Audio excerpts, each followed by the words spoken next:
Speaker sir, इन्होंने मणिपुर में हिंदुस्तान की हत्या की है। सिर्फ मणिपुर की नहीं, हिंदुस्तान की हत्या की है। इनकी राजनीति ने मणिपुर को नहीं, हिंदुस्तान को मणिपुर में मारा है। हिंदुस्तान को कत्ल किया है, हिंदुस्तान का मर्डर किया है मणिपुर में। भारत हमारी जनता की आवाज है, दिल की आवाज है। उस आवाज की हत्या आपने मणिपुर में की। इसका मतलब भारत माता की हत्या आपने मणिपुर में की। भारत माता को आपने मणिपुर के लोगों के मारा। आपने मणिपुर के लोगों को मारकर भारत की हत्या की है। आप देश द्रोही हो, आप देशभक्त नहीं हो, आप देश प्रेमी नहीं हो, आप देशद्रोही हो। आपने देश की हत्या मणिपुर में की। मां की हत्या की बात कर रहा हूं मैं, मणिपुर में अपनी मां की हत्या की बात कर रहा हूं मैं, आदर से बोल रहा हूं। आपने मेरी मां की हत्या की मणिपुर में। स्पीकर सर, सबसे पहले मैं आपका धन्यवाद करना चाहता हूं कि आपने मुझे लोकसभा में रीइंस्टेट किया।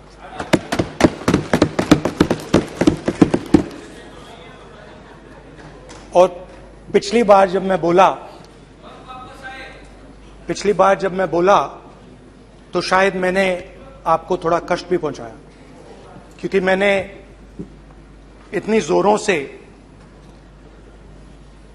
अदानी जी पे फोकस किया कि जो आपके सीनियर नेता हैं शायद उनको थोड़ा कष्ट हुआ। तो वो जो उनको कष्ट हुआ,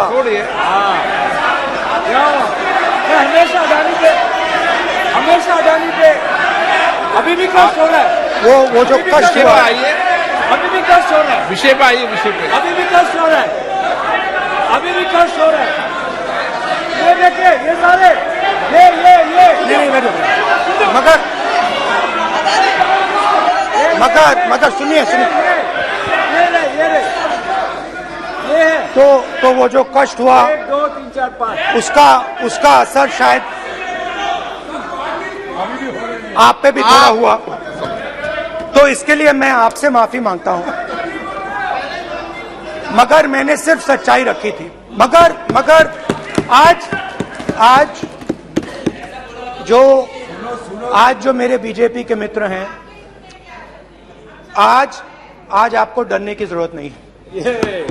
डरो मत, क्योंकि आज जो मेरा भाषण है, डरो मत, और आप डरो मत।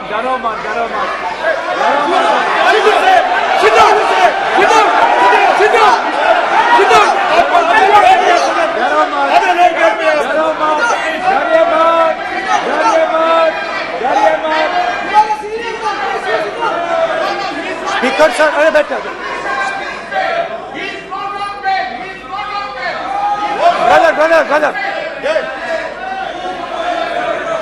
तो आज कोई घबराने की जरूरत नहीं है। आज मैं अपना भाषण, मेन जो भाषण है वो अदानी जी पे नहीं बोलने जा रहा हूं। आप छोड़िए, तो आप रिलैक्स कर सकते हैं, आप शांत रह सकते हैं, क्योंकि मेरा भाषण आज दूसरी डायरेक्शन में जा रहा है।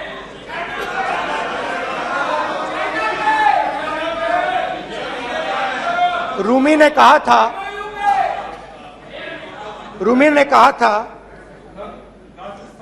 जो शब्द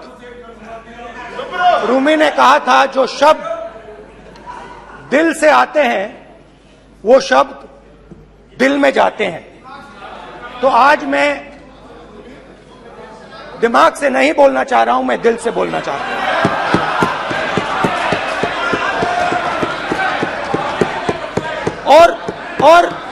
और मैं मैं आज आप लोगों पर इतना आक्रमण नहीं करूंगा। मतलब एक दो गोले जरूर मारूंगा, मगर इतना नहीं मारूंगा। तो आप रिलैक्स कर सकते हैं। डरिए मत, डरिए मत।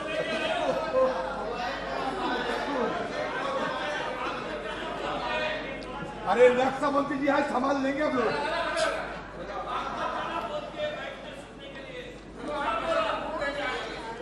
पिछले साल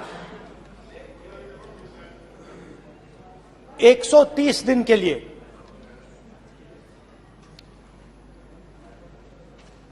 मैं भारत के एक कोने से दूसरे कोने तक गया। अकेला नहीं,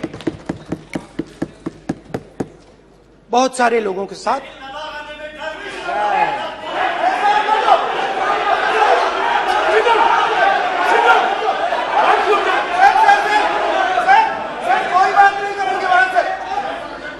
सर ये हमारा टाइम खत्म करने का साजिश है। प्रधानमंत्री बोलेंगे ऐसे ही होंगे सर। सारे समाज निकल जाए। समुद्र अधीर समुद्र के तट से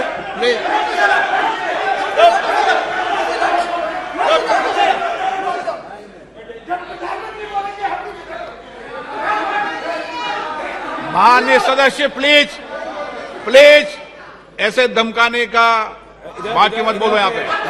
बोलिए। आप उधर भी हाँ प्लीज। मैं समुद्र के तट से कश्मीर की बर्फीली पहाड़ी तक चला। नहीं, लद्दाख को मैंने नहीं छोड़ा।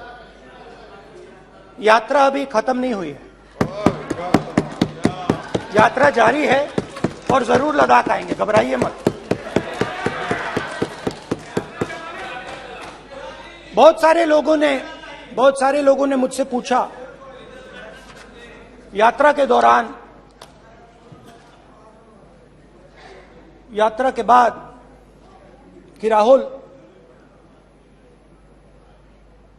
तुम क्यों चल रहे हो, क्या तुम्हारा लक्ष्य क्या है,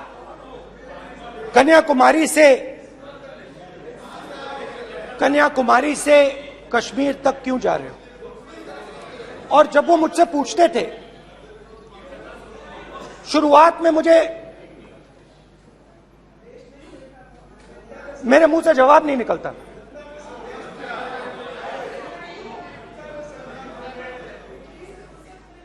शायद मुझे ही नहीं मालूम था कि मैंने ये यात्रा क्यों शुरू की। जब मैं कन्याकुमारी से शुरू हुआ, मैं सोच रहा था मैं हिंदुस्तान को देखना चाहता हूं, समझना चाहता हूं, लोगों के बीच में जाना चाहता हूं, मगर गहराई से मुझे मालूम नहीं था।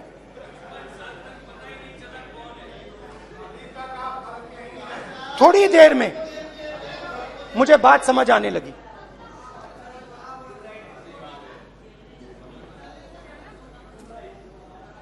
जिस चीज से मुझे प्यार था, जिस चीज के लिए मैं मरने को तैयार हूं, जिस चीज के लिए मैं मोदी जी की जेलों में जाने को तैयार हूं, जिस चीज के लिए मैंने 10 साल हर रोज गाली खाई, उस चीज को मैं समझना चाहता था। ये है क्या जिसने मेरे दिल को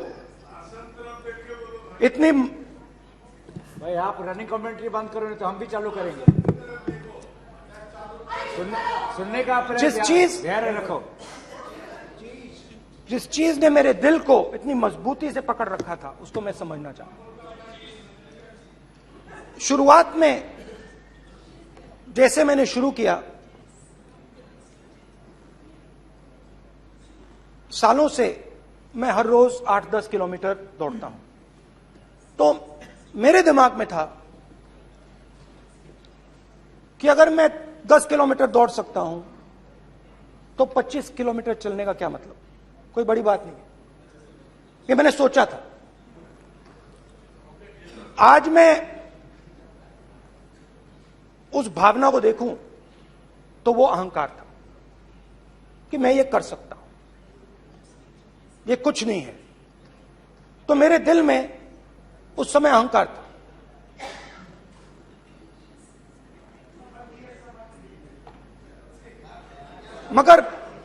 मगर भारत अहंकार को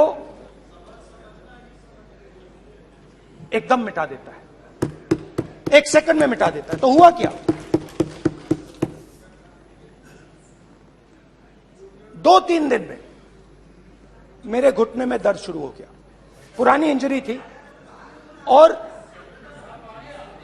जबरदस्त दर्द। हर रोज मैं उठूं और मेरे घुटने में दर्द, हर कदम में दर्द। तो पहले 2-3 दिनों में जो अहंकार था, जो मतलब भेड़िया जो निकला था, वो चींटी बन गई एकदम।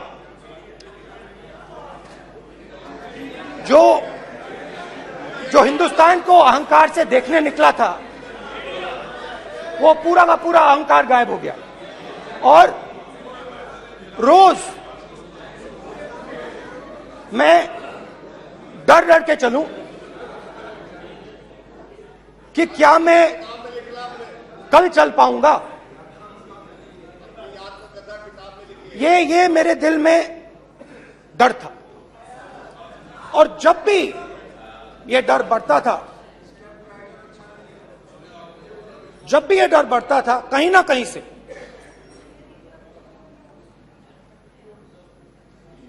कोई ना कोई शक्ति मेरी मदद कर देती थी। एक दिन मैं सह नहीं पा रहा था, एक छोटी सी लड़की आती है, मुझे चिट्ठी दे देती। मैंने चिट्ठी खोली, 8 साल की थी, उसमें लिखा था, Rahul, I am walking with you, don't worry. उसने मेरे पैर में चोट देखी और उसने अपनी शक्ति मुझे दे दी। सिर्फ उसने नहीं, लाखों लोग ने। और शुरुआत में जब मैं चल रहा था, कोई किसान आता था, मैं एकदम पहले उसको अपनी बात बताता था कि आपको ये करना चाहिए, आपको इस प्रकार से काम करना चाहिए। मगर इतने लोग आए, हजारों लोग आए, कि थोड़ी देर में मैं बोल नहीं पाया। जो मेरे दिल में बोलने का डिजायर था, वो बंद हो गया। बोल ही नहीं पाया, क्योंकि इतने लोगों से बोलना था। और एक सन्नाटा सा छा गया, भीड़ की आवाज थी, भारत जोड़ो, भारत जोड़ो, भारत जोड़ो। और जो मेरे से बात करता था, उसकी आवाज में सुनता गया।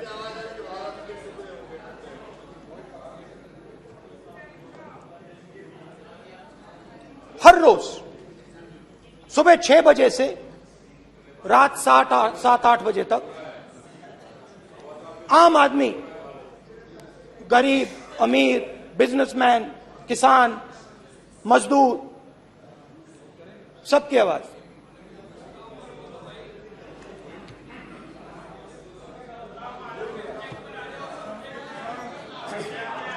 आ रहा हूं। आप कल से रुके, अब थोड़ा और रुक लो, 5-10 मिनट रुक जाओ। तो ये चलता गया, मैं बात सुनता गया। और फिर मेरे पास एक किसान आया और किसान ने हाथ में रुई पकड़ी हुई थी और उसने मुझे कहा, अध्यक्ष महोदय, उसने मुझे कहा, मेरी आंख में देखकर उसने मुझे अपना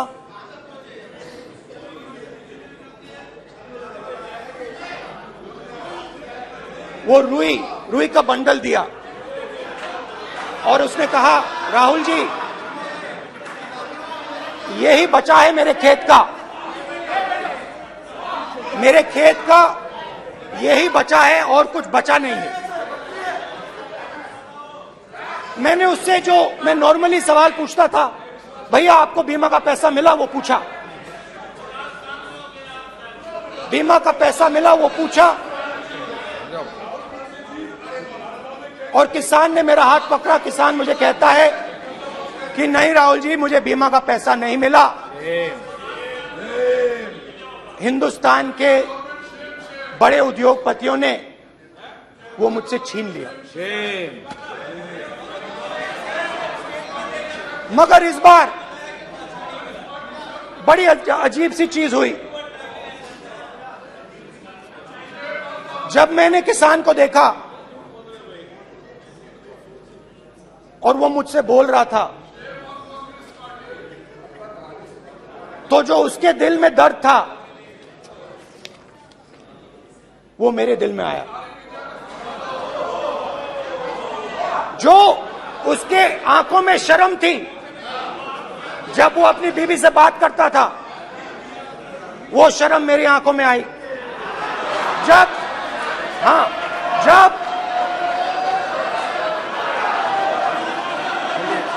जब उसकी जो भूख थी वो मुझे समझ आई। और उसके बाद यात्रा बिल्कुल बदल गई। मुझे भीड़ की आवाज नहीं सुनाई देती थी, मुझे सिर्फ उस व्यक्ति की आवाज सुनाई देती थी जो मेरे साथ बात कर रहा था। उसका दर्द, उसकी चोट, उसका दुख, मेरा दुख, मेरी चोट, मेरा दर्द बन गया। समझने की कोशिश करो।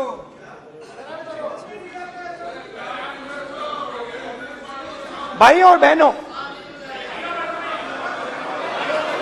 लोग कहते हैं कि ये देश है, कोई कहता है ये अलग अलग भाषाएं हैं, कोई कहता है ये जमीन है, मिट्टी है, कोई कहता है ये धर्म है, ये सोना है, ये चांदी है। मगर भाइयों और बहनों, सच्चाई है कि ये देश एक आवाज है। ये देश सिर्फ एक आवाज है। ये देश, इस देश की लोगों की आवाज है। इस देश के लोगों का दर्द है, दुख है, कठिनाइयां हैं।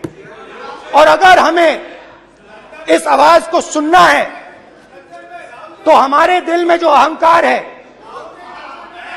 हमारे जो डिजायर्स हैं, हमारे जो सपने हैं, उनको हमें परे करना पड़ेगा।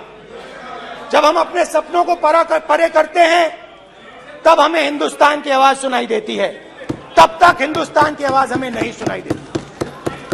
अब आप कहोगे ये बात मैंने नॉन कॉन्फिडेंस मोशन में क्यों रखी? इसका क्या मतलब है कि भारत एक आवाज है, भारत लोगों का दुख है, भारत लोगों का कष्ट है, मुश्किलें हैं। क्योंकि भाइयों और बहनों,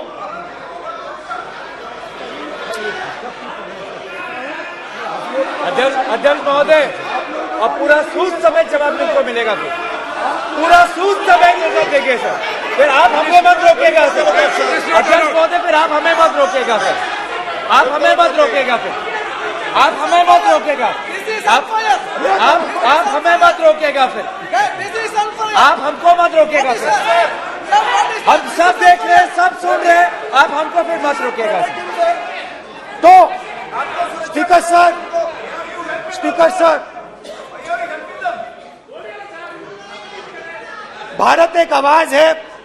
भारत इस देश के सब लोगों की आवाज है, और अगर हम उस आवाज को सुनना चाहते हैं, हमें अहंकार को, नफरत को मिटाना पड़ेगा। स्पीकर सर, कुछ ही दिन पहले मैं मणिपुर गया। हमारे प्रधानमंत्री नहीं गए, आज तक नहीं गए, क्योंकि उनके लिए मणिपुर हिंदुस्तान नहीं है।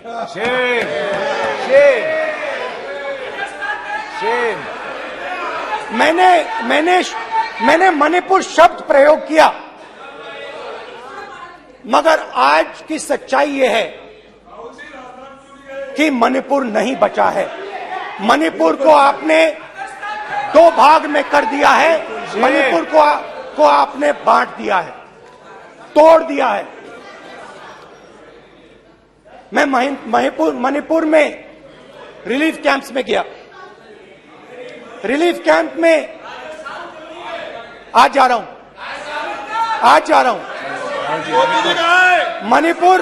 मणिपुर में रिलीफ कैंप में मैंने महिलाओं से बात की। ठीक है सर,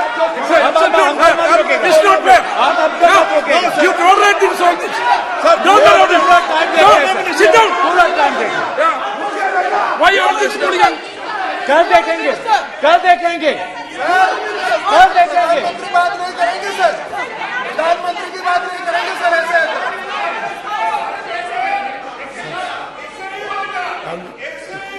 सूद समय मैं मणिपुर गया और मणिपुर के कैंप्स में मैंने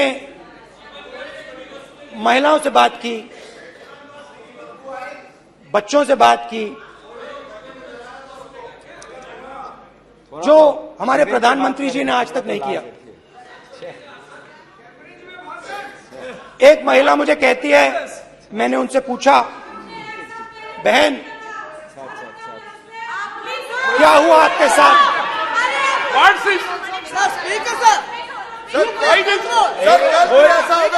एक मंत्री बोल रहे, कल आप बोले, एक मंत्री खड़े होके बोल रहे, एक मंत्री खड़े होके ऐसे कर रहे, एक मंत्री खड़े होंगे तो पूरे सांसद खड़े होंगे यहाँ पे, पूरे सांसद खड़े होंगे यहाँ पे। बैठे नहीं है, चुपचाप करिए, पूरे सब खड़े होंगे, पूरे सब खड़े होंगे। कल कांग्रेस पार्टी ने पूरा देश खड़ा होगा आपके खिलाफ, तो पूरा देश कल आपके खिलाफ खड़ा होगा। मैं बहुत सारी महिलाओं से बात किया, मगर मैं आपको दो उदाहरण देना चाहता हूं। एक महिला मुझे कहती है, मैंने कहा क्या हुआ तुम्हारे साथ? कहती है, मेरा छोटा सा बेटा, महिला का सम्मान करें प्लीज, ये सम्मान। एक ही बच्चा था मेरा, कोई शर्म कर लो गल एक ही बच्चा था मेरा,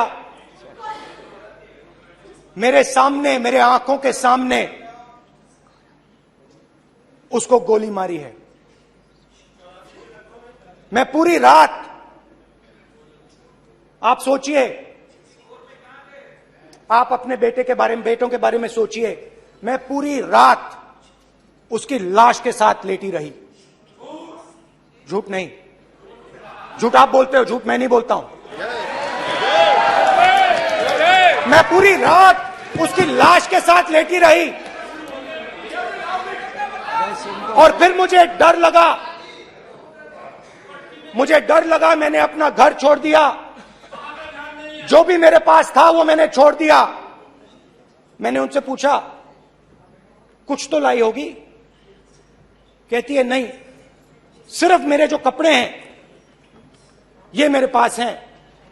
और फिर इधर उधर ढूंढती है और एक फोटो निकालती है और मुझे कहती है, यही मेरे पास अब बची है।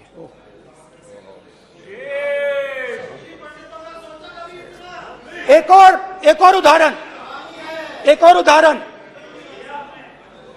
दूसरे कैंप में मैं एक महिला मेरे सामने आती है, मैं उससे पूछता हूं, तुम्हारे साथ क्या हुआ? क्या हुआ तुम्हारे साथ? और जैसे ही मैंने ये सवाल पूछा,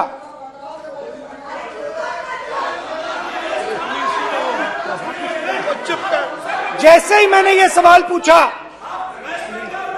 आप महिला का दर्द नहीं सुन सकते? महिला का दर्द नहीं सुन सकते? महिला का दर्द सुनने का आपका धैर्य नहीं है? महिला का दर्द नहीं सुन सकते? महिला का दर्द नहीं सुन सकते? जैसे ही मैंने उससे ये सवाल पूछा, बैठो। जैसे sir please sir,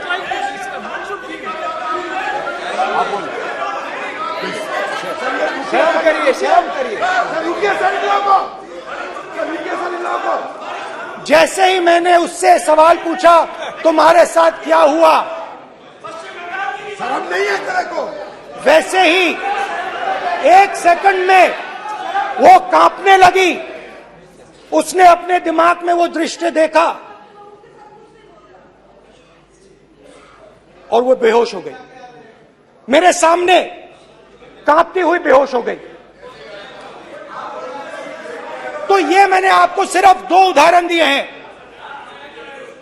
speaker sir, इन्होंने मणिपुर में हिंदुस्तान की हत्या की है। सिर्फ मणिपुर की नहीं, हिंदुस्तान की हत्या की है। इनकी राजनीति ने मणिपुर को नहीं, हिंदुस्तान को मणिपुर में मारा है। हिंदुस्तान को कत्ल किया है, हिंदुस्तान का मर्डर किया है मणिपुर में। जैसे मैंने भाषण के शुरुआत में बोला, भारत एक आवाज है। भारत हमारी जनता की आवाज है, दिल की आवाज है। उस आवाज की हत्या आपने मणिपुर में की।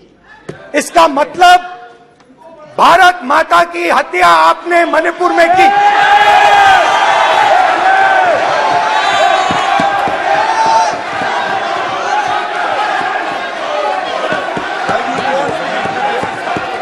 भारत माता को आपने मणिपुर के लोगों के मारा। आपने मणिपुर के लोगों को मारकर भारत की हत्या की है। आप देश द्रोही हो, आप देशभक्त नहीं हो, आप देश प्रेमी नहीं हो, आप देश द्रोही हो। आपने देश की हत्या मणिपुर में की। Please please 1 minute please, please बैठिए, प्लीज प्लीज बैठिए। अब सवाल आप उठता है, बैठना चाहते नहीं बैठना चाहते? आप बैठना चाहते नहीं बैठना चाहते? इसीलिए आपके प्रधानमंत्री चाहते आप? मणिपुर में नहीं मैं जा कह रहा हूं, सकते बैठिए आप, हैं, क्योंकि उन्होंने प्लीज। देश की हत्या की है। मणिपुर में हिंदुस्तान की हत्या की है, भारत माता की हत्या की है। मणिपुर में, मणिपुर के लोगों के दिल में। प्लीज एक मिनट बैठिए आप। तो सवाल उठता है, 1 मिनट बैठिए, 1 मिनट। आप भी विराजे, आप भी विराजे, आप भी विराजो, आप भी विराजो। आप बैठिए सही, नहीं बैठिए रहने दो। आप बैठिए, बैठिए आप प्लीज, बैठिए आप प्लीज। आप बोल रहे फिर आप भारत माता के रखवाले नहीं एक हो, मिनट, माननीय आप भारत माता के हत्यारे हो। प्लीज माननीय सदस्य, प्लीज प्लीज माननीय सदस्य, please please please please please. देखिए माननीय सदस्यगण, प्लीज प्लीज। माननीय सदस्यगण, भारत मां हमारी मां है। हमें सदन में बोलते समय संयम बरतना चाहिए। मेरा अपनी मां की हत्या की बात कर रहा हूं। मैं मणिपुर में अपनी मां की हत्या की बात कर रहा हूं। मैं आदर से बोल रहा हूं। आपने मेरी मां की हत्या की मणिपुर में। एक मेरी मां यहां बैठी है, दूसरी मां को आपने मणिपुर में मारा है।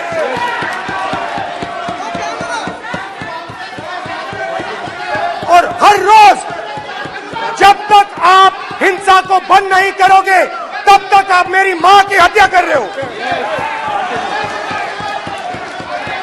हिंदुस्तान की सेना मणिपुर में एक दिन में शांति ला सकती है।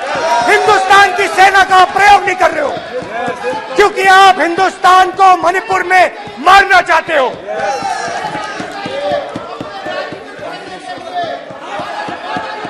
तो अगर नरेंद्र मोदी जी हिंदुस्तान की आवाज नहीं सुनते हैं, अगर हिंदुस्तान के दिल की आवाज नहीं सुनते हैं, तो किसकी आवाज सुनते हैं?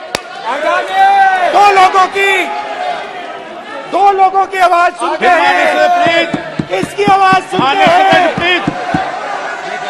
किसकी आवाज सुनते हैं? और इसलिए सुनते हैं।